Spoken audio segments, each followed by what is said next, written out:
My son-in-law smiled sinisterly. Eat, old fool, this is a special dish.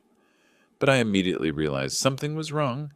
This smiling son-in-law was hiding poison behind the facade of a family dinner. I pretended to swallow, but when he turned away, I switched the plates. You won't believe what happened an hour later. Their betrayal won't go unpunished. The consequences will hit them full force. Before continuing, subscribe to the channel and write in the comments what time it is in your region right now. They say you can't teach an old dog new tricks, but an old dog with 42 years of pharmaceutical experience can smell poison from across a dinner table. It was a Sunday afternoon in mid-June when everything changed. I was sitting in my own dining room in Laurelhurst, watching my son-in-law, Stanley Weber, set a plate in front of me with the kind of smile that would make a shark nervous. "Eat up, old fool," he said. "This is a special dish. I cooked it myself, just for you." Stanley never cooked. In 6 years married to my daughter Veronica, he'd barely entered the kitchen. He was a car salesman at a dealership on 82nd Avenue, the kind of guy who thought microwaving leftovers qualified as cooking. But there he was, presenting braised beef in wine reduction. The presentation was actually decent. That alone should have been my first warning. I lifted my fork, brought a piece close to my nose. The meat smelled fine, rich, and savory. But underneath was something else. A faint, bitter, almond scent most people wouldn't notice. Most people hadn't spent 4 decades identifying medications by smell alone. "Smells interesting," I said. "What's in the sauce?" "Trade secret," Stanley said, dropping into his chair. He was already eating his portion, shoveling food like he hadn't eaten in days. Veronica, my 38-year-old daughter, sat between us, picking at her salad. She wouldn't meet my eyes. She'd been doing that lately, avoiding eye contact. Leaving rooms when I entered, I cut into the meat, brought it toward my mouth. The bitter smell intensified. Benzodiazepines. I'd bet my pharmacy license on it. Heavy dose, probably crushed diazepam mixed into the sauce. In a younger person, severe sedation. In a 68-year-old man, it could stop my heart. "This is really something, Stanley," I said, setting down my fork. "You must have put a lot of thought into this." "More than you know, old man." The way he said it made my skin crawl. There was anticipation in it. Eagerness. Stanley turned to grab the wine bottle, his attention diverted. In that moment, I made my move. 42 years of precise hand-eye coordination. My plate slid left. His plate slid right. 3 seconds. When he turned back, I was cutting into what had been his portion, the clean meat. He didn't notice. Why would he? In his mind, I was just a foolish old man eating my last meal. "You know, Stanley," I said, chewing slowly, "I've been thinking about updating my will. Maybe I should discuss it with you and Veronica." His eyes lit up like a slot machine hitting jackpot. "That's great, Francis. Really great. We should definitely talk about that." I nodded, watching him eat. He was already halfway through the poisoned portion. Diazepam would take 30 to 40 minutes to hit full effect. "How's work been?" "Fine, fine. Sold 3 cars last week." A lie. I'd overheard his manager threatening to fire him 2 days ago. We made small talk. Veronica's yoga classes, the roses needing pruning, almost like a normal family dinner if you ignored the attempted murder. At minute 33, Stanley set down his fork. "Feeling a bit off." "Too much wine?" I suggested. "Maybe." He rubbed his temples. "Head swimming." Minute 37. His words slurred. "Veronica, I don't feel—" "Stanley," her voice rose. "What's wrong?" He tried to stand, managed one foot before his knees buckled. He caught the table edge, breathing hard. "Should I call someone?" Veronica asked. I pulled out my phone deliberately. Perhaps 911 would be appropriate. Stanley slumped back, his head lolling. His breathing was deep and regular, the sedated sleep benzodiazepines induce. Not dangerous for someone his age and weight, uncomfortable, embarrassing when paramedics arrived, but not lethal. Veronica was crying, shaking Stanley's shoulder. "Wake up! Stanley, wake up!" I made the call, gave the address, explained my son-in-law appeared to have a reaction to dinner. The operator asked if he was breathing. I confirmed. Paramedics were on their way. The paramedics arrived within 12 minutes. They checked vitals, asked questions, loaded him onto a stretcher. Veronica insisted on riding along. "Francis, can you clean up?" she asked at the door. mascara running. I'll call from the hospital. Of course, dear. Take your time. The door closed. The house fell silent. I stood in my dining room, looking at 2 plates. The dinner I'd switched. The poison I'd escaped. For 42 years, I'd been a pharmacist. I'd helped people, measured medications to heal them, ease their pain, save their lives. But I'd also learned every drug's dark side. Every medication that could heal could also harm. It was all about dosage, intent, knowledge. Stanley Weber had just taught me something important. In my own house, at my own table, I was in danger. And for the first time in 68 years, I felt something shift inside me. I wasn't afraid. I was calculating. The paramedics left at 8:47 p.m. I checked my watch, starting a mental timeline. I cleaned the kitchen methodically, but didn't throw anything away. The plates went into separate paper bags, labeled and dated. The wine bottle, the leftover beef, all potential evidence. By midnight, Veronica still hadn't called. I sat in my study and started remembering. 3 months ago. March. My favorite wine, a 2018 Willamette Valley Pinot Noir, had tasted off. Bitter, metallic. I'd poured it down the sink, assumed a bad cork. But Stanley had offered to organize my wine collection that week. He'd spent an hour in the cellar, supposedly alphabetizing bottles. I went to the wine cellar, pulled out bottles from the back row. 3 had corks that sat slightly higher, as if removed and replaced. I opened one, sniffed. The same metallic undertone. I poured it out and made a note. Wine tampering, March 2025. Multiple bottles. April. Stanley had cornered me in the kitchen. Francis, you've been on the same medications for years. My buddy from college is a pharmacist now. He could review your prescriptions, get you on something more modern. I'd been taking the same blood pressure medication for 5 years. It worked. But Stanley insisted. I'd finally agreed. He took my pill bottles, returned them 3 days later with new labels. I never took them. Something felt wrong. The bottles had sat in my medicine cabinet, forgotten. I retrieved them now. The labels looked professional, but the pills didn't match. My medication was supposed to be small, white tablets. These were larger, different coating. I broke one open, tasted a minuscule amount. Not blood pressure medication, something that made my heart rate spike. I spit it out, rinsed thoroughly. Made another note. Medication tampering, April 2025. Unknown substitution. May. Stanley asking about my will over breakfast. So, Francis, you've got everything arranged, right? If anything happened to you, Veronica would be taken care of? I thought he was being considerate. Now I heard the real question. What's in it for us? My phone buzzed at 1:47 a.m. Veronica. Dad? Stanley's going to be okay. The doctors say he had some kind of reaction. They're keeping him overnight. What kind of reaction? They're not sure. Something about elevated levels. They asked what he ate. Tell them the truth. He made dinner. That's what I said. They think maybe the meat was bad. Bad meat doesn't cause benzodiazepine toxicity. When will you be home? Probably morning. Can you lock up? Already done. Get some rest. She hung up. I sat in the dark, pieces falling into place. This wasn't impulse. This was planning. The wine was testing. The medication switch, a slower method. Tonight was the direct attempt. And Veronica?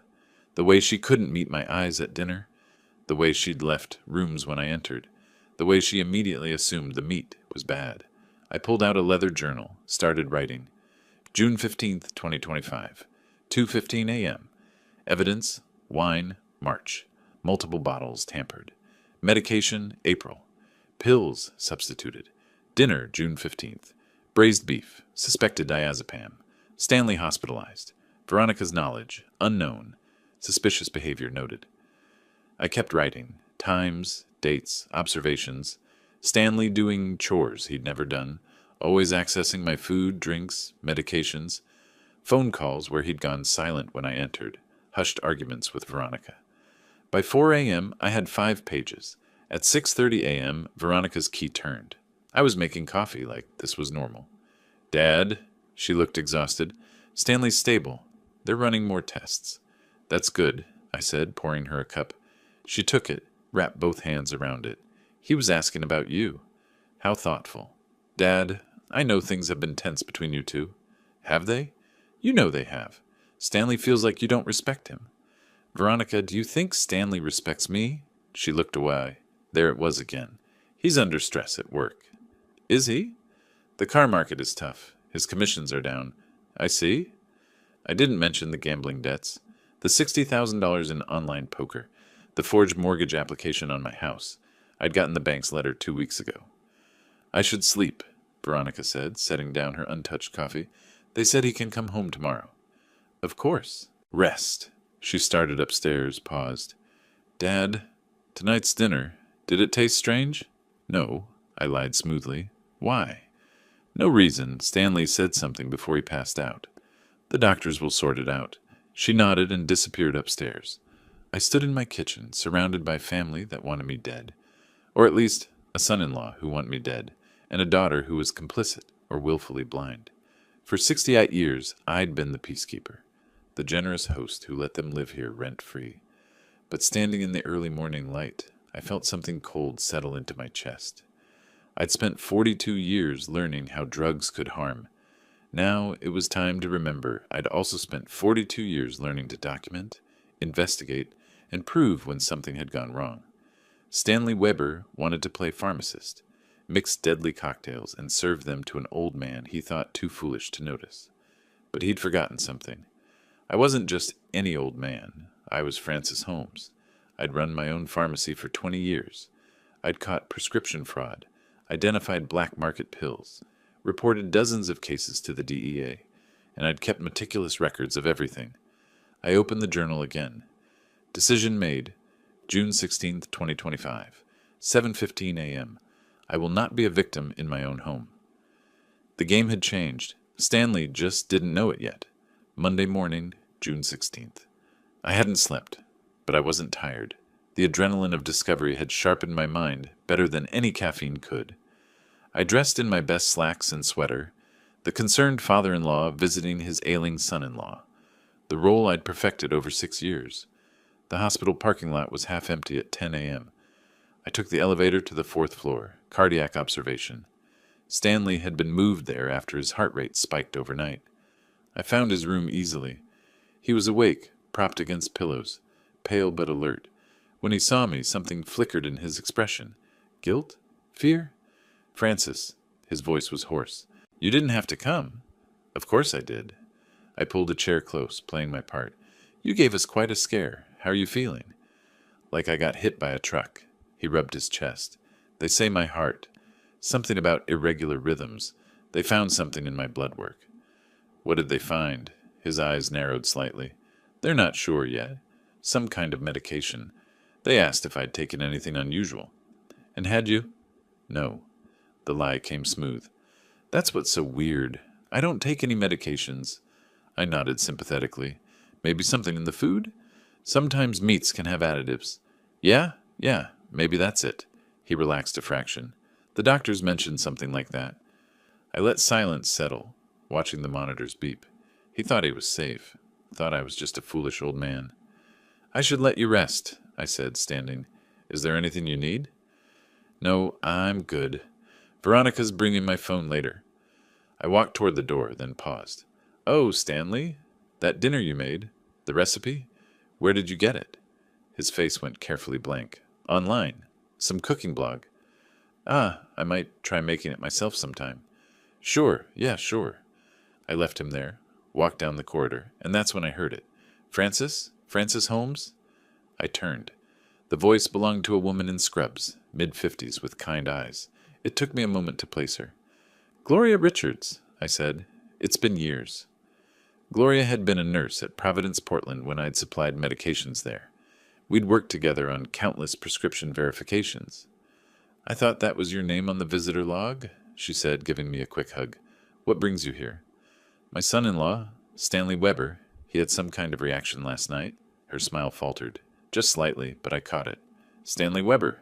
Room 412? That's him. Francis. She glanced down the hallway. Can we talk? Maybe grab a coffee? The hospital cafeteria was nearly empty. We sat in a corner booth, 2 cups of terrible coffee between us. What's going on at your house? Gloria asked, her voice low. What do you mean? This is the second emergency call from your address in a month. She leaned forward. Francis, I probably shouldn't be telling you this, but we've known each other 20 years. The last call was for your daughter. The coffee cup froze halfway to my lips. Veronica? May 18th. Overdose of sedatives. Diazepam, specifically. She was brought in unconscious, had to have her stomach pumped. I set the cup down carefully. She never mentioned it. She told the ER staff it was an accident. Said she'd taken her prescription pills, but forgot she'd already taken them. Doubled up by mistake. Do you believe that? Gloria's expression was troubled. Francis, I've been doing this for 30 years. The toxicology report showed levels consistent with more than a double dose. And now your son-in-law comes in with a medication cocktail he claims he never took? My mind raced, pieces clicking together. What exactly was in Stanley's blood? I can't give specifics without authorization, but the attending physician mentioned benzodiazepines, high levels. From dinner last night. Dinner he prepared himself? Yes. Gloria's eyes widened. Francis, are you safe at home? I almost laughed. The irony was too perfect. She was worried about me being poisoned, not realizing I'd already survived 2 attempts. I'm being careful, I said. Gloria, the incident with Veronica. You said May 18th? That's right. I pulled out my phone, opened my calendar. May 18th was 3 days before Stanley had asked about my will, 1 week before he'd offered to help with my medications. The pattern was clear. He'd practiced on Veronica first, maybe intentionally, maybe accidentally overdosed her while testing the dosage. Either way, he'd learned from it, and then turned his attention to me. Does Veronica know you're telling me this? I asked. No one knows, and technically I could get in trouble for discussing patient information. She paused. But if something's wrong, Francis, you need to know. I appreciate that, more than you know. We talked for a few more minutes, catching up, but my mind was elsewhere, cataloging information, building a timeline. When I left the hospital, the morning sun felt different, harsher, more revealing. I drove home slowly, processing what I'd learned. Stanley hadn't acted on impulse. He'd experimented. First on his own wife. He'd seen how the medications worked, how much was needed, how quickly they took effect. The house was empty when I arrived. Veronica had left a note. Gone to pharmacy for Stanley's prescriptions. Back this afternoon. I went to my study, opened my journal, added new entries. May 18th, 2025. Veronica hospitalized for diazepam overdose. Stanley likely responsible, testing dosage. June 16th, 2025. Confirmed Stanley's poisoning was benzodiazepines. Same drug used on Veronica. This was not impulse. This was practice. Question. Did Veronica know what he was doing to her? Either way, she kept it from me. That silence speaks volumes. I sat back, looking at the words I'd written. This wasn't just a greedy son-in-law. This was methodical, calculated. Stanley Weber had turned my daughter into a test subject, and when he'd perfected his technique, he'd aimed it at me. The question now was, what was I going to do about it? Stanley came home Wednesday afternoon, June 18th. Veronica fussed over him, setting him up on the couch with pillows and blankets. I watched from my study doorway. How are you feeling? I asked. Better, Stanley said. His color had returned, though he moved carefully. Doctors said I need to take it easy. Of course. And they figured out what caused the episode? Some kind of food poisoning, bad meat or something. Veronica nodded quickly. That's what they said. Francis, maybe we should throw out any meat in the freezer. Good idea, I agreed. Stanley's eyes met mine, just for a moment, and I saw the question. Did I suspect? I gave him my best grandfatherly smile. Actually, Stanley, while you're recovering, I've been thinking. You mentioned you're having trouble at work? His expression shuddered. What? Well, with you being out sick and the medical bills, I thought maybe I could help. Help how? Financially, just until you're back on your feet. I sat in the armchair. We're family after all. Veronica's face lit up. Dad, that's so generous. How much were you thinking? Stanley asked carefully. Depends on what you need. Why don't you show me your current expenses? I can look at your budget, see where we can ease the pressure. I watched greed war with suspicion. Greed won. Yeah, okay, that would be helpful. Wonderful. I'll need to see your bank statements, bills, just to get a clear picture. Sure, I can pull those up. It was almost too easy. By Thursday morning, Stanley had given me access to his financial records. He thought he was getting free money. What he'd actually done was hand me evidence. The forged mortgage application on my house appeared in his email history, dated May 25th. He'd applied for a $200,000 loan using my property as collateral, complete with what appeared to be my signature. The application had been denied, flagged for suspicious activity. The bank had sent me a warning letter 2 weeks ago, which I'd dismissed as a scam. Now I understood. It was real. Stanley had tried to steal equity from my house. I documented everything, screenshots, printed emails. The paper trail was growing. But Friday afternoon, I found the real smoking gun. The house had a shared computer in the den. I'd noticed Stanley frantically closing windows when I'd walked in yesterday. Standard guilty behavior. Friday, with both of them out, I sat down at the desktop. The browser history had been cleared, but people forget about autosave passwords and cached data. It took me 15 minutes to find the email thread. From Stanley Weber to Veronica Holmes. Weber, date June 2nd, 2025. Subject, timeline. Baby, we need to move faster. I talked to that buyer again, the developer. He's still interested in the property at $820K, but won't wait past August. We need to close this soon. Veronica's response. How? Dad's not going anywhere anytime soon. He's healthy. Stanley. Not if he keeps having accidents. Remember what I said about the pills? Veronica. Stanley, I don't know if I can do this. Stanley. You want to stay in this house forever, waiting for him to die naturally while we drown in debt? Or do you want the life we planned? The condo downtown, the freedom, the money to finally live? Veronica. I wish there was another way. Stanley. There isn't. Just keep quiet and let me handle it. By the end of summer, this will all be over. I read it 3 times, photographed the screen, sent the images to my email, saved them to a USB drive. They'd already found a buyer. They'd agreed on a price. They were just waiting for me to die. The phrase, keep having accidents, echoed in my mind. Plural. How many times had Stanley tried? I checked more emails, going back months. Found another thread from April. Stanley to Veronica. The old man mentioned changing his will. We need to make sure we're still the primary beneficiaries. Can you bring it up casually? Veronica to Stanley.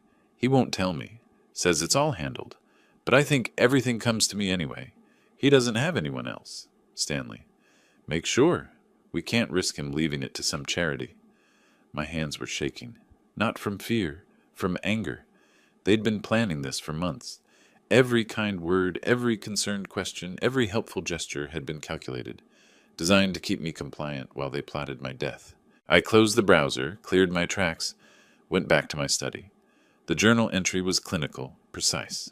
June 20th, 2025. Email evidence confirms premeditation. Stanley and Veronica planning to kill me for months. Buyer lined up for house at $820,000. Timeline. Completion by end of August 2025. Stanley referred to multiple accidents. Veronica is complicit, reluctant but ultimately agrees. Financial motive. Stanley's gambling debts. Veronica wants freedom and downtown condo. They see me as an obstacle to be liquidated. I sat back, looking at the evidence I'd compiled. The journal, the screenshots, the photos of tampered wine and fake medications, the forged mortgage documents, the emails planning my murder. It was enough to go to the police, probably enough for an arrest. But something held me back. Stanley and Veronica had spent months plotting against me. They'd practiced on Veronica herself. They'd poisoned my food, wine, medications. They'd forged my signature, tried to steal my home, and waited impatiently for my death. All while living under my roof, eating my food, accepting my generosity, and they thought I was too old, too foolish, too trusting to notice. I looked at my chess set, at the game Victor and I had left mid-play. In chess, you don't just react. You anticipate. You set traps. You sacrifice pieces to gain position. And when the moment is right, you strike. Stanley and Veronica had made their moves. They'd shown their strategy. Now it was my turn. I pulled out my phone, scrolled to a number I hadn't called in years. Henry Foster, tax attorney. We'd worked together when I'd sold my pharmacy. Henry, it's Francis Holmes. I need your help with something. How soon can we meet? The game was no longer about survival. It was about justice, and I was done playing defense. The week after finding those emails was the longest of my life. June 21st through 27th. 7 days of pretending everything was normal while living with people who wanted me dead. Stanley recovered quickly. Too quickly. By Monday he was back to his usual self, lounging on my couch, eating my food, plotting my demise. I played my role perfectly. The concerned father-in-law, the generous host, the foolish old man who suspected nothing. But I was watching. Always watching. Tuesday morning, my tea tasted wrong. Not poisoned wrong, just different. I poured it down the sink when no one was looking. Wednesday, my daily vitamins looked slightly off. Different size, different coating. I didn't take them. Instead, I packaged them in an evidence bag, labeled and dated. Thursday, the hand soap in my bathroom gave me a rash. Not the usual brand, though the bottle looked identical. I checked the ingredients. 3 chemicals had been swapped. All skin irritants. They were getting creative. Or desperate. By Friday, June 27th, I documented 7 different attempts. Small things. Subtle things. The kind that would wear down an ordinary 68-year-old until his body gave up. But I wasn't ordinary, and I wasn't giving up. That evening, Stanley emerged from the kitchen with that familiar smile. "Francis," he called out, "I've been feeling terrible about how things have been between us. So I made dinner, a peace offering." Veronica appeared behind him, her expression carefully neutral. "That's nice of you, Stanley." "It's that same recipe," he continued. "The braised beef. I know I messed it up last time, but I practiced. Got it right this time." I walked into the dining room, took my seat. The plate looked perfect. The aroma was rich, savory, and underneath that familiar, bitter almond scent. But this time, there was something else, something sharper. More chemical, digoxin, a cardiac medication. In the right dose, it regulated heart rhythm. In the wrong dose, it stopped hearts completely. Combined with benzodiazepines, it was a lethal cocktail, designed to look like natural cardiac arrest in an elderly man. Stanley had learned from his mistakes. This wasn't just sedation. This was murder. "Smells delicious," I said, picking up my fork. "I really put my heart into this one," Stanley said. The emphasis on heart wasn't accidental. Veronica sat down with her own plate, but I noticed she wasn't eating, just pushing food around. "Aren't you hungry, dear?" I asked. "I ate earlier," she said quickly. "Lunch ran late." Of course, she knew what was in the food. Stanley was already eating, shoveling forkfuls into his mouth, but his plate was clean. I could tell from the smell. He'd served himself from a different pan. "Stanley, could you grab the wine?" I asked. "The Pinot from the cellar. Bottom shelf, 3rd bottle from the left." "Sure thing." He stood, headed for the basement door. The moment he disappeared down the stairs, I moved. 3 seconds. My plate slid left. His poison plate slid right. My clean utensils swapped for his used ones. When Stanley returned with the wine, I was cutting into what had been his portion. "This really is better than last time," I said. His smile widened. "Thanks, Francis. I'm glad you like it." We ate in relative silence. Veronica barely touched her food. Stanley finished quickly, then excused himself to watch television. I stayed at the table, watching the clock. 30 minutes. That's how long it had taken last time. At minute 28, I heard Stanley's voice from the living room. "Veronica, I feel weird." Her chair scraped back. "What's wrong?" "My chest. It's tight. And my head." I stood slowly, walked to the doorway. Stanley was pale, one hand pressed against his chest. "Should I call 911? Veronica asked, her voice rising. "Maybe just—" "Wait a minute." Stanley's words were slurred, his eyes unfocused. I pulled out my phone. "I'm calling them." "No, I don't." Stanley tried to stand, fell back onto the couch. His breathing was shallow, rapid. Veronica was crying. "What's happening?" "Stanley." "Ambulance is on the way," I said calmly. "They'll be here in 10 minutes." Stanley's eyes found mine, and in that moment I saw it. The realization. The understanding. He knew. He knew what I'd done. His mouth opened, tried to form words, but nothing came out except a strangled gasp. The paramedics arrived in 8 minutes. They rushed in with equipment, questions, practiced efficiency. "What did he eat?" one asked. "Dinner," I said. Braised beef. He prepared it himself. They loaded Stanley onto a stretcher, started an IV, hooked up monitors. His vital signs were all wrong. "Sir, did you take any medications today?" a paramedic asked Stanley. Stanley's eyes rolled toward me. He couldn't speak, but his expression said everything. "He doesn't take medications," Veronica said. "He's healthy. I don't understand." The paramedics exchanged glances. "We're seeing signs consistent with drug toxicity. We need to transport him now." They wheeled him out. Veronica followed, climbing into the ambulance. I stood in my doorway, watching the red lights disappear. Then I went back inside, cleaned up the dishes, and made a phone call. "Victor, it's Francis. Remember that chess game we have scheduled for tomorrow? I think we might need to move it up. Something's come up that I think you'll find interesting." The call came at 2:17 a.m. Veronica, her voice shaking. "Dad, it's bad. Stanley's in cardiac intensive care. They found drugs in his system." "What kind of drugs?" "Benzodiazepines and some heart medication. Dad, they're talking to the police." "The police?" "They said when someone comes in twice in 2 weeks with drug poisoning, they investigate." "I'll be there in 30 minutes.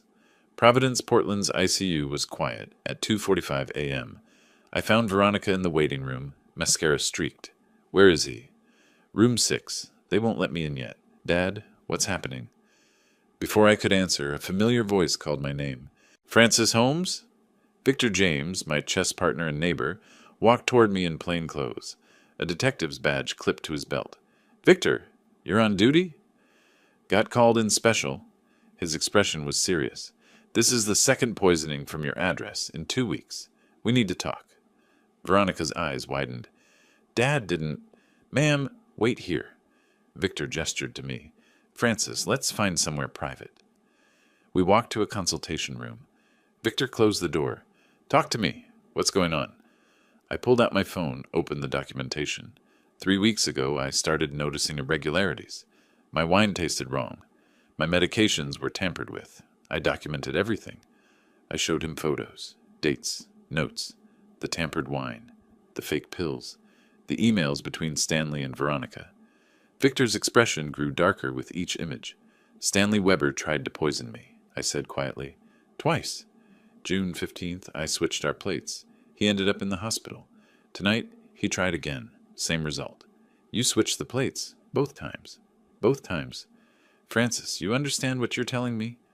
My son-in-law attempted to murder me. Twice. I used my knowledge as a pharmacist to protect myself. By letting him poison himself. By not eating poisoned food. What he chose to eat was his decision." Victor leaned back. "This is complicated. It gets more complicated." I showed him the forged mortgage documents, the emails planning my death. They were waiting for me to die so they could sell my house. They found a buyer, agreed on a price. Stanley was speeding up the timeline. Victor read everything, jaw tightening. "I need to see your house, the evidence in person." "Of course. I have security footage too." "You have what?" "I installed cameras 3 weeks ago.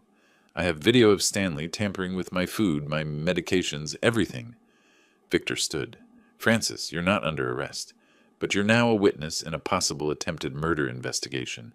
Maybe 2. I understand. And if the evidence backs it up, Stanley Weber is going to jail for a very long time." "That's what I'm hoping for." We walked back to the waiting room. Veronica stood immediately. "What's going on? Dad, what did you tell him?" "The truth," I said simply. "What truth?" Victor stepped forward. "Ma'am, I need to ask you some questions about your relationship with your father and your husband." Her face went white. "I want a lawyer." "That's your right. But we'll be executing a search warrant on the residence at 2847 Laurelhurst Drive within the hour." Veronica looked at me, pleading. "Dad, please, just tell them it was an accident. Didn't mean to poison me. Twice." I kept my voice level. "Didn't mean to forge documents. Didn't mean to plan my death in those emails." She stepped back. "You know about the emails?" "I know about everything, Veronica. The fake medications. The tampered wine. The deal with the buyer for $820,000. I know you knew what Stanley was doing, and you let it happen." Tears streamed down her face. I never thought he'd actually—" "You chose your side when you stayed silent," I said, "when you watched him prepare that first dinner and said nothing." Victor was taking notes. "Mrs. Weber, Anything you're saying can be used in court. I strongly suggest you speak with a lawyer. A doctor emerged from the ICU. Family of Stanley Weber? That's us, Veronica said, wiping her eyes. Mr. Weber is stable but critical. We've identified the substances, diazepam and digoxin, both in potentially lethal doses. We need to know how he ingested these. He made dinner, I said. Braised beef. He prepared it himself. The doctor looked confused. He poisoned himself? Apparently, Victor said, though that's what we're determining. My phone buzzed. Henry Foster, my attorney. I need to make a call, I said to Victor. Make it quick. I stepped into the hallway, dialed Henry. Francis, I got your message. Tell me you didn't do what I think you did.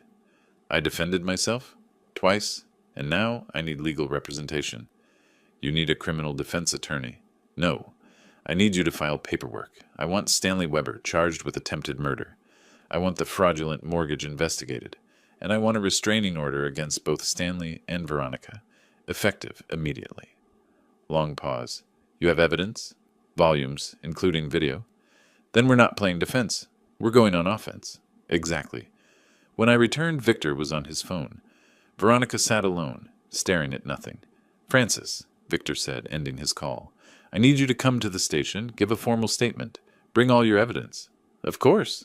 And Francis, he lowered his voice, chess tomorrow night? I almost smiled. I'd like that. As I walked toward the exit, Veronica called after me. Dad, wait, please. I'm sorry. I stopped, turned to face her. I'm sorry too, Veronica. Sorry that you became someone I don't recognize. Sorry that your fear of loneliness mattered more than your father's life. It wasn't like that. Yes, it was. And now you'll have plenty of time to think about it. I left her there crying, while her husband fought for his life from his own poison. Justice wasn't always sweet, but it was necessary. Monday morning, June 30th. Henry Foster's office occupied the top floor of a building downtown. I'd known Henry for 10 years since he'd handled the tax implications of selling my pharmacy. Francis, he said, reviewing the evidence, this is comprehensive. 42 years as a pharmacist taught me to document everything. You understand what we're doing? This isn't just pressing charges. This is total war. Good. That's exactly what I want. Henry pulled out a legal pad. We'll file 3 separate actions.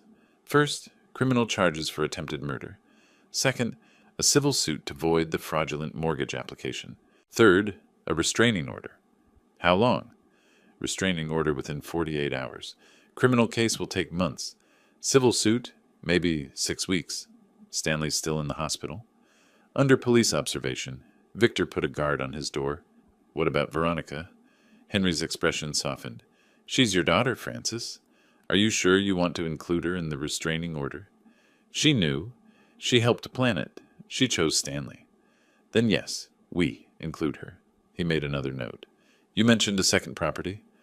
A commercial building on Division Street. I rent it to a pharmacy chain. Brings in $4,500 a month. Stanley and Veronica don't know about it. I never mentioned it. Henry smiled grimly. Good. That gives us leverage.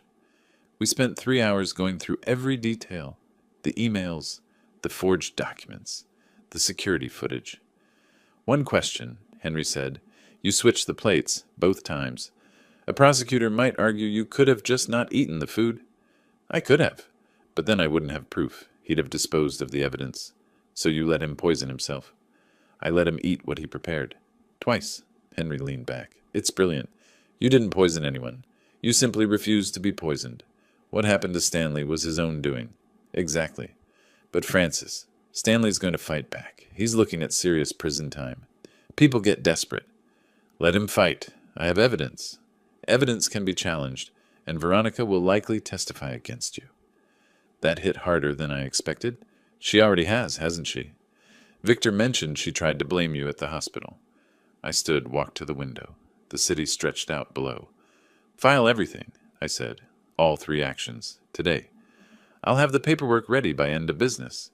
My phone rang. Victor. Francis, you at Henry's office? Yes, what's wrong? Stanley's awake and talking. He's asking for a lawyer. Marcus Webb. Henry's expression changed. Marcus Webb?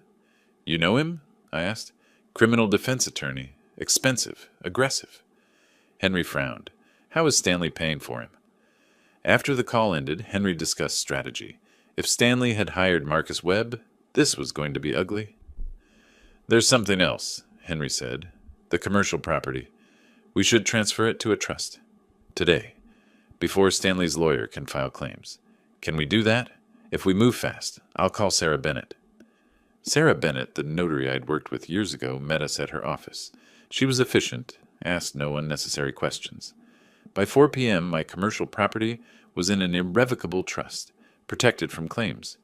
That evening, I returned home to an empty house. Police had removed Stanley and Veronica's belongings as evidence.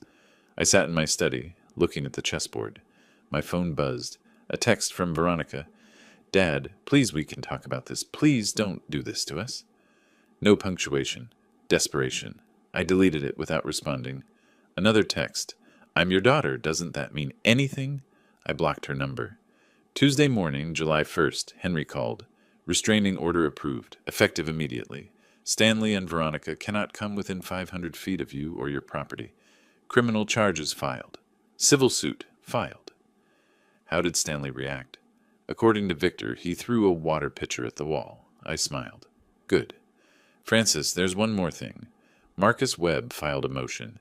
He's claiming Stanley is the victim of elder abuse. Says you've been mentally manipulating both him and Veronica. That you orchestrated the poisoning incidents to frame Stanley. The audacity was impressive. On what evidence? None.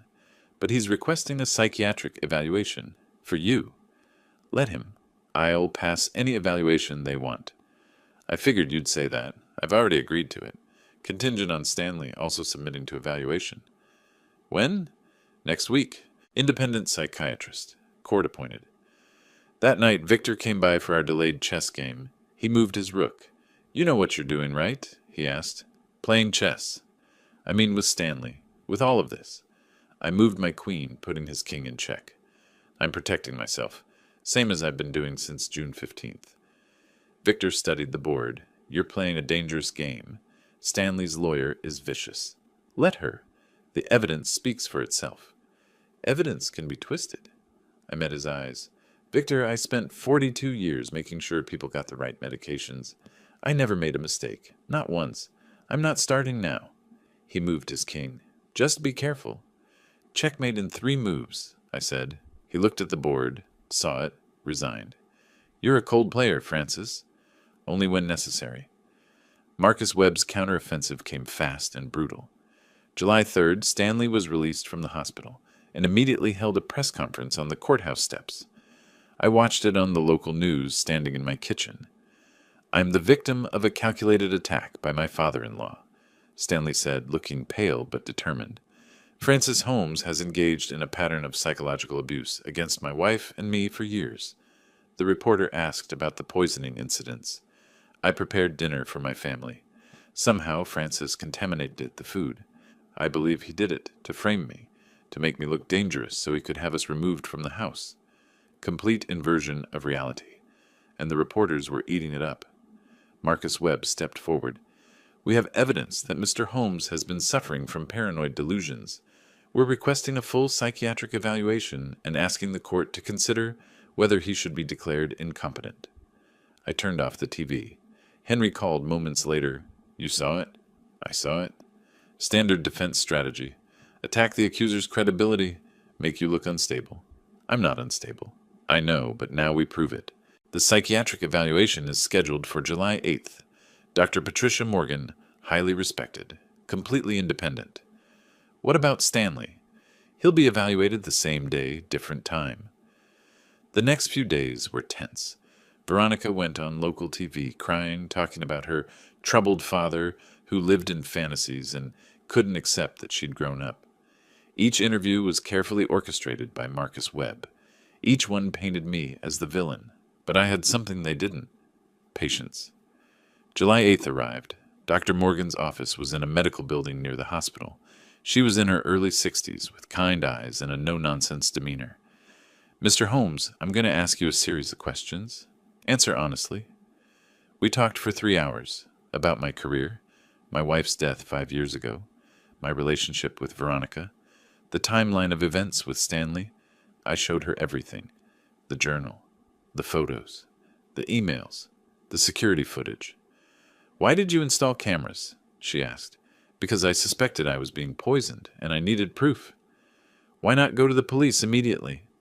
"I needed evidence. Without it, it would be my word against theirs." "So you let Stanley poison himself?" "Twice." "I protected myself?" "Twice." What Stanley ate was his own choice. She made notes. Finally, she closed her notebook. "Mr. Holmes, I've conducted thousands of evaluations. You show no signs of paranoia, delusion, or cognitive impairment. Your actions, while unconventional, show clear, rational thinking and planning." July 10th, Marcus Webb filed another motion demanding the security footage be suppressed, claiming it was obtained illegally since Stanley and Veronica hadn't consented to being recorded. Henry countered, "It was Francis's home, and Oregon law allowed homeowners to record activities in their own residences." July 12th, the DA's office announced they were moving forward with charges against Stanley. 2 counts of attempted murder, 1 count of fraud for the forged mortgage documents. Stanley's response? A press conference where he broke down crying, claiming he was innocent. Veronica stood beside him, holding his hand. That image bothered me more than the accusations.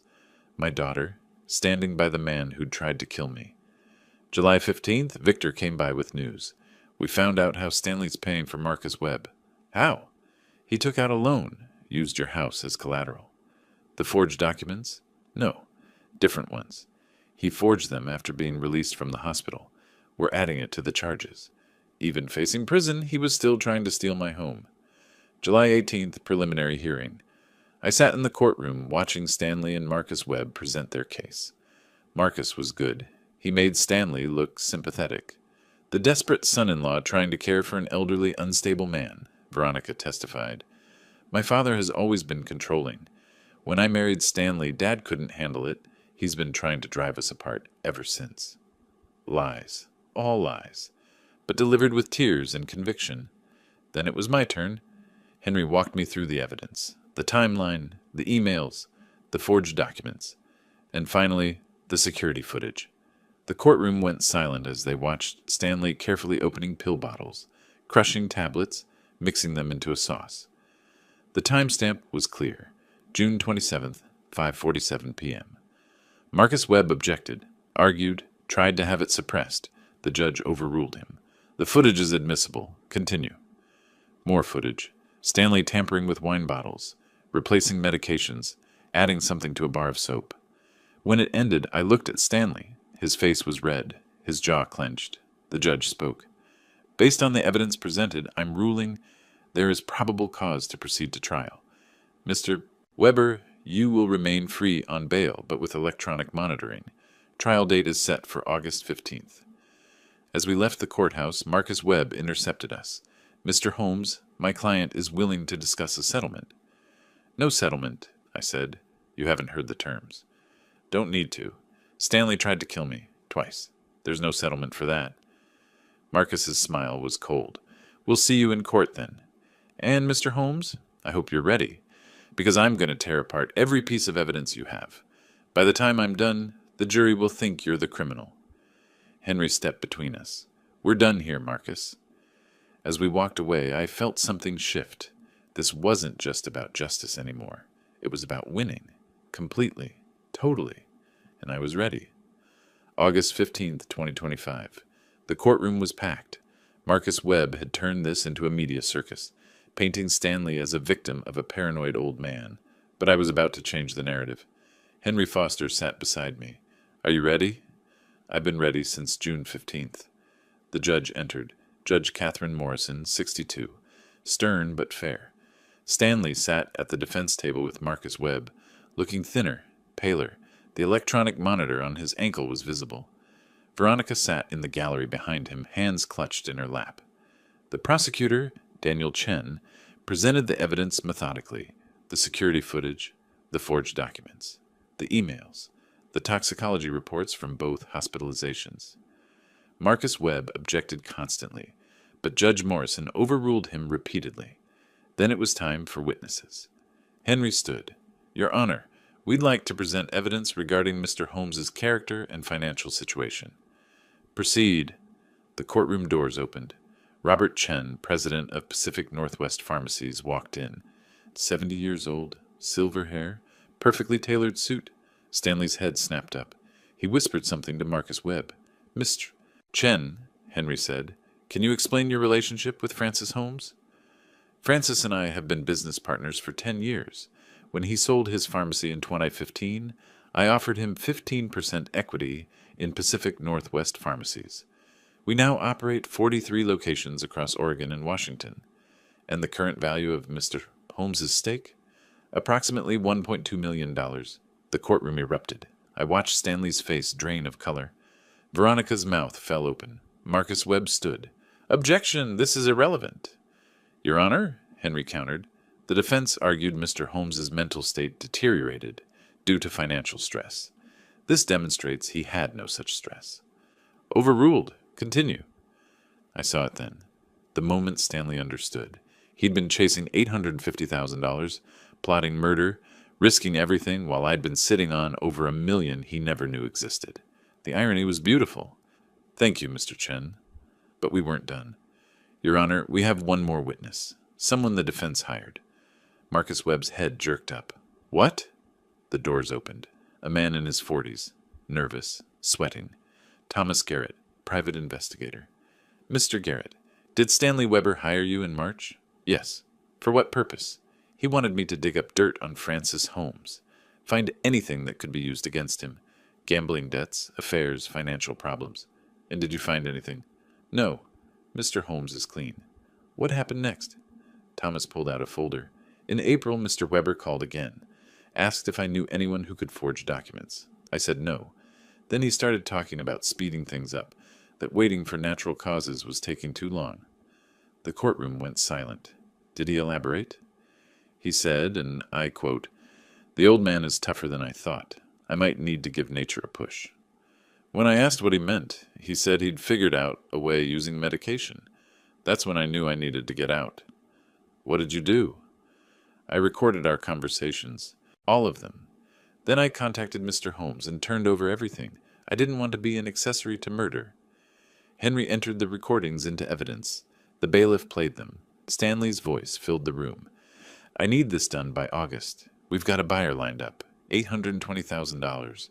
But I can't wait for the old fool to die naturally. I've been working on a pharmaceutical solution. Veronica gasped. Marcus Webb was on his feet. Your Honor, these recordings were obtained by the man your client hired, Judge Morrison said coldly. Overruled. Stanley was shaking, face red, hands clenched. He leaned over to Marcus, whispering urgently. Marcus stood. Your Honor, my client would like to discuss a plea agreement? I'm sure he would, Judge Morrison said. But let's hear the rest first. The prosecutor presented everything. The forged mortgage applications, the email chains with the property buyer, the timeline showing Stanley's mounting gambling debts. Then I took the stand. The prosecutor walked me through it. My career, my knowledge of medications, how I'd recognized the benzodiazepines, the decision to switch the plates. Why didn't you just refuse to eat? Because I needed proof? If I'd refused, Stanley would have disposed of the evidence and tried again. By switching the plates, I protected myself and documented his intent. Marcus cross-examined me aggressively, tried to paint me as a manipulative mastermind. Isn't it true you could have simply called the police? And told them what? That my son-in-law might be planning to poison me? Without evidence, they'd have done nothing. So you let him poison himself. Twice. I let him eat what he prepared. Twice. The poison was his choice, not mine. Marcus tried for another hour, but couldn't shake my testimony.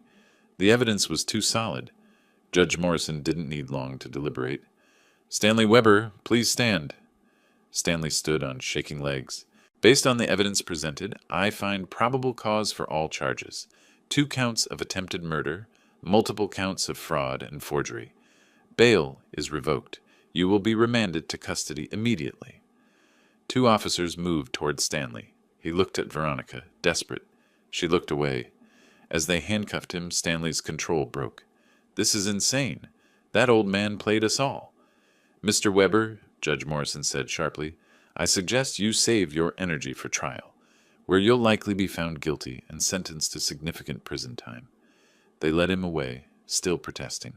I watched him go and felt nothing but cold satisfaction. October 12th, 2025. 2 months after the hearing. Stanley Weber had been sentenced to 12 years in prison. The trial lasted 3 days. The jury deliberated for 40 minutes. Veronica received 3 years probation and a restraining order. She was forbidden from contacting me or coming within 500 feet of my property. My house was now in an irrevocable trust, protected from any future claims. The fraudulent mortgage had been voided. The would-be buyer had backed out when the story hit the news. I was sitting in my study when the doorbell rang. I checked the security camera I'd kept installed. Veronica stood on my porch holding a cardboard box. I almost didn't answer. But curiosity won out. I opened the door. Didn't invite her in. "Dad," she said. Her eyes were red, face thinner. "I came to get my last things from the storage room." "Fine. 10 minutes." She nodded, set down the box, walked past me. I stayed in the hallway, watching her gather childhood photos, some books, a few pieces of jewelry from her mother. When she came back down, box in her arms, she stopped. "Dad, don't." I need to say this. I was wrong. I was scared and stupid, and I let Stanley manipulate me. I should have protected you. You should have been my daughter. Instead, you were his accomplice. The words hit her like a physical blow. I know I can never make this right, but I need you to know that I didn't understand what he was really doing. I thought it was just talk, just fantasies about the money. I never thought he'd actually... You knew enough. You knew about the first time I ended up in the hospital. You knew about the forged documents. You knew about the plans to sell my house, and you said nothing. Tears streamed down her face. "I'm so sorry." I walked to the kitchen, poured myself a cup of tea. My hands were steady, my conscience clear. When I returned, Veronica was still standing there. "Can I ask you something?" she said quietly. "What?" "Did you know? When you switched those plates, did you know what would happen to Stanley?" I looked at her, really looked at her, this woman I'd raised who'd become a stranger. I knew exactly what would happen. He'd prepared a poison intended to kill me. When he ate it instead, he suffered the consequences of his own actions. That's not murder, Veronica. That's justice. But you let him. I protected myself, that's all. Everything that happened to Stanley, he did to himself. She wiped her eyes. I visited him yesterday. In prison. He's not doing well. I don't care. He wants to apologize. He asked me to ask you if you'd consider visiting him, if... I set down my teacup. The china clinked softly against the saucer. I'd purchased this set with Martha 40 years ago. We'd used it every Sunday morning. "Veronica, look at me." She did. "Your husband tried to kill me. Twice. He experimented on you first, whether you realize it or not. That hospital visit you had in May? That wasn't an accident. He was testing dosages." Her face went white. "What?" "The nurse told me. You were brought in with a massive overdose of benzodiazepines. Stanley was practicing, seeing how much was too much. And when he figured it out, he used that knowledge on me." She staggered, caught herself on the doorframe. "No. He said I must have taken my pills twice by accident. And you believed him, because that was easier than seeing the truth." The realization broke something in her. She sank down onto the stairs, head in her hands. I felt no sympathy, only a distant sadness for the daughter I'd lost long before all this started. "I think you should go now," I said. She looked up at me, mascara running, face destroyed, searching for some crack in my armor, some sign of the father who used to comfort her. She wouldn't find it. I picked up my teacup, held it steady, met her eyes with cold finality. "You forgot a simple truth," I said quietly. "I know more about poisons than both of you combined." The words landed like a sentence. She flinched, stood, grabbed her box. At the door, she turned back one last time. "I love you, Dad." "No, you don't. If you loved me, you would have warned me. You would have protected me. You would have been my daughter instead of his accomplice. What you love is the idea of me forgiving you, and I won't." She left. I watched through the window as she loaded the box into her car and drove away. I never saw her again. 3 weeks later, I enrolled in a veterans chess tournament. Took second place, lost to a 74-year-old retired teacher named Margaret, who played a vicious Sicilian defense. In November, I flew to Paris. Spent 2 weeks visiting museums, drinking wine that tasted exactly as it should, eating meals I'd prepared myself in my rented apartment. I used the dividend from my pharmacy shares. $54,000 that year. Money Stanley and Veronica never knew existed. When I returned home, I framed a photo and set it on my desk. Martha and me 30 years ago, standing in front of the pharmacy we'd built together. "Martha," I said to her image, "I did it. Our home is safe, our legacy protected." I'd learned something important through all of this, something I wished I'd understood earlier. Kindness without boundaries isn't virtue, it's weakness. And predators like Stanley and Veronica are drawn to weakness like sharks to blood. I'd been kind for too long, patient for too long, understanding for too long. But when they pushed me far enough, when they threatened everything Martha and I had built, I'd shown them what a pharmacist knows that most people don't. The difference between medicine and poison is just a matter of dose. And sometimes, justice requires letting people taste their own concoctions. I sipped my tea, perfectly brewed, perfectly safe, and smiled. If you like this story, please like this video, subscribe to the channel, and share your impressions of this story in the comments. To listen to the next story, click on the box on the left. Thank you for watching.